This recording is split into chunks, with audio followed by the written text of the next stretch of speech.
don't do drama. You understand that? I didn't get married to go through drama. You understand what I'm saying? Like, it was a lot of things that was going on. The hatred, the way she talked to me, the difference, tell the judge how she felt about me. Like, relationship. 1 minute you love me, next minute you hate me, next minute this. Like, how many times do I have to go up and down in a marriage? Tell you understand? I'm married to be a father, to be a husband. One at a time. One at a time. Kids. You understand that? When I stepped up and did that because the other didn't, that should have stood some ground. You understand what I'm saying? You are weak, you this, trying to tear me down all the time. I'm hurt. You understand me? This is not a game to me. I think right out the gate, we see a marriage in complete turmoil. Mr. Williams confesses he's been on an emotional roller coaster, feeling unloved and disrespected. Gentlemen, when you sense your mental well-being is at stake, you might need to step back and rethink whether the situation is salvageable or if it's time to walk away. Let's read this next comment. I am glad he is being honest and vulnerable. Men don't speak up, but he did what he had to do and walk away. He is hurt. This commenter appreciates his honesty. Indeed, many men stay silent for too long, yet walking out for a month can also escalate the conflict if there's no effort to communicate. If you feel disrespected to the core, though, creating distance to protect your peace can be a lifesaver.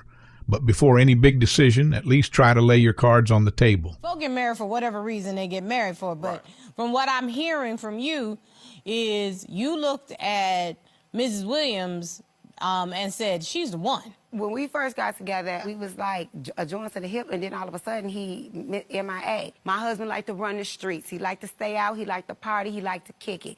The first time he did it, he didn't come home, and that's where the problem started in our marriage. Everything turned to the table because he didn't come home one night. Oh, where you do that at? Now we get her side. She sees his nights out as a form of abandonment. She's distraught, feeling like he chose partying and friends over their marriage. The breakdown clearly involves both sides. Let's check out a new comment. Never trust an individual who tells you that they cannot express their feelings to you when given the chance. Narcissist and toxic people love that. The best spices for relationships is respect, not love. Love alone won't last long without respect for each other. These two comments focus on communication and respect. If someone consistently says, I can't talk to you while you're giving them space to speak, that's a major red flag. Simultaneously, you can love someone deeply but still undermine them with disrespectful words or actions. Men, if you sense communication always hits a wall and your partner attacks you personally whenever you open up, this relationship might be draining you more than fulfilling you. Mr. Williams, it is so clear that what has ever happened has taken it up to here for you. It's so clear. It has. Judge, can I say something? What woman tells a man that you know these are not your biological kids? These are not your kids. What woman says that that's not your daddy? Let's be real. We know that. Only way it's here is because of the paper. You understand what I'm saying? I don't have no biological kids, none, never. Come on, man. I got married because I wanted a family. Why are you so controlling? Thank you. Oh, my. Williams, help me sorry. understand that. Why are you so controlling? What's going on? I became a person that I'm not even proud of being. And Well, why would you do that? Because my husband wouldn't talk to me. My husband wouldn't even lay with me. That's my husband a lie. wouldn't come home That's to a me. lie. My husband put the world in front of me. She went live on social media for 2.5 hours, okay? Degrading me, talking about me, talking about the business. So what you're telling me here, gay accusations, wild, she crazy put this stuff. on live. Yes, on live. I watched it for 2.5 hours. I didn't say nothing. I didn't comment. I was heated. Why would you do that? I didn't trash him, but what I did was because I podcast, right? And I podcast about love and relationships. And my husband, the only time he would ever talk to me or deal with me is if I'm going live. He want to make sure, because his image is everything. Cut to the chase. She lied. Mr. Williams touches on a painful subject. He's helping raise kids who aren't biologically his, but he's reminded he's not the real father. That can shatter a man's sense of belonging. Let's read more comments. Speaking the wrong words out of your mouth can kill any relationship. Once you speak those words, oh my God. I know how he feels. I have been emasculated and disrespected to another level. I had to pick up and walk away. This hits different. The wife sounds verbally abusive and manipulative, but the husband doesn't seem to be able to communicate his needs. both lack respect for each other. All of these perspectives highlight a recurring theme: how toxic words can rip a marriage apart. Yes, Mr. Williams left, but he also admits he never effectively voiced his concerns before hitting his limit. If you can't find a healthy outlet for your frustration through calm discussions, therapy, or counseling, anger festers, and in the process you risk destroying everything you've built. Can I be honest with you about something now in front of the judge? Yes, absolutely. Because this is a safe space. I thank you. Lolly, that office that I got, I really didn't rent an office. I rented a one-bedroom apartment. I told you, And Your that's, Honor. and that's where I'm working out of. And why did I rent that one-bedroom apartment? Because I did have desires and fantasies about certain people coming in and out of there during my workday that I may exercise some of those desires. However, it's never happened. And it hasn't happened. But that's what I did. And I did that because that's the way I feel. And I don't want to spend the next 10 to 15 or 20 years of my life in the golden years not having the sexual desires that I want. This is a bombshell revelation. Charlie confesses he got a secret place specifically to entertain his fantasies, though he claims he hasn't acted on them.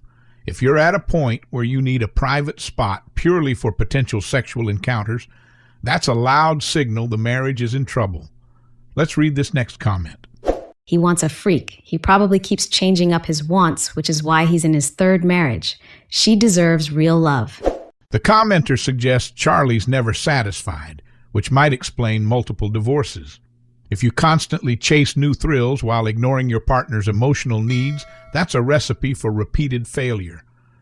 Men, be honest with yourselves. Do you actually want to mend things, or are you searching for an exit to indulge in new experiences?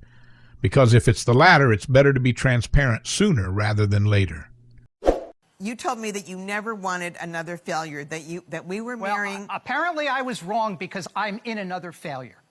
Well, I think this marriage can be saved, and I think that Judge Starr can find a way to save this marriage and help us. Ms. Boroff, you have to, in order to save a marriage, you have to work on several things. And the first thing is you have to work on yourselves as individuals first. That's the first thing that you have to do. You have to figure out if the man that you married is the man that you actually want. So you have to figure out who you are and if that's what you want. I want to be Charlie's wife. That's who I want to be. That's different than do you want Charlie. Why can't Charlie compromise with me? I mean, do we have to go from plain old sex to God knows what? Isn't there a half measure that we could do? I mean, can't I practice or... Lolly's practically begging for middle ground. She wants to salvage the marriage by taking smaller steps. But Charlie is clear. He's not interested in baby steps. He wants a complete revamp of their sex life. Let's hear more viewer opinions. A man's sexual urge never stops until the day he dies, but as a woman gets older, her sex drive starts to diminish.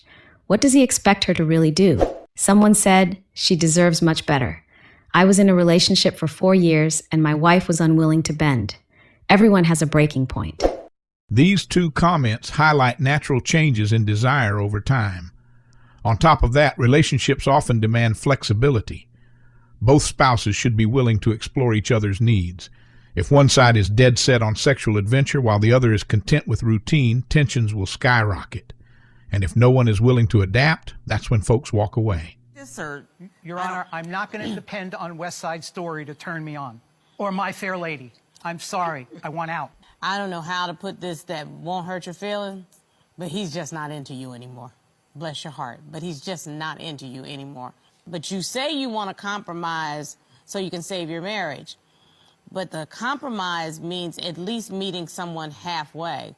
Maybe you could explain to me how I can do that. I'm willing to do that, Your Honor. I really am. You're not even willing to put on the stilettos with the two-piece. At least the stilettos.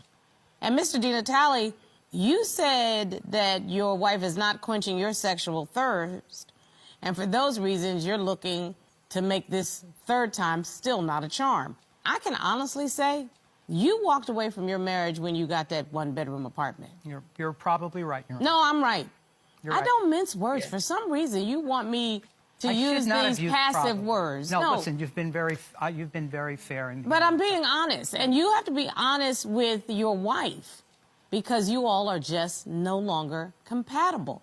And I hate to say that, but if we're going to be honest so that he can be the person that he needs to be and you can be the person. But he wasn't that person. This is someone that I don't know. It didn't start out this way, Your Honor. He loved me. He cared about me. Ms. Boroff, I have not one time in this entire conversation heard Mr. DiNatale say he loved you. You're worth more than that. You're worth having somebody look at you and say, I love you. I have love for her, but she's boring, and I'm bored, and I'm not in love with her. This moment is rough. Lolly's hearing the cold, brutal truth. He loves her as a person, but isn't in love with her. Once that spark dies and neither party tries to reignite it, resuscitating the marriage becomes almost impossible. Let's see more comments. She's in denial, and that's okay. People have to be willing to evolve in a relationship because we all change as we age. His honesty was less a confession and more a calculated reveal. He built a fantasy world, not a marriage. These viewers point out Lolly's denial and Charlie's self-serving justification. When one person evolves or devolves beyond the relationship, you either grow together or you break apart. Men, if you're in Charlie's shoes, be real about whether you're truly done or if you can re-spark something. Don't lead your partner on while you fantasize about a life away from them. At the end of the day, these conflicts share the same underlying lessons. 1. Communicate early and often. Don't let resentment build until you're ready to ghost or blow up. 2. Respect is non-negotiable. You can't continuously degrade your partner and expect affection in return.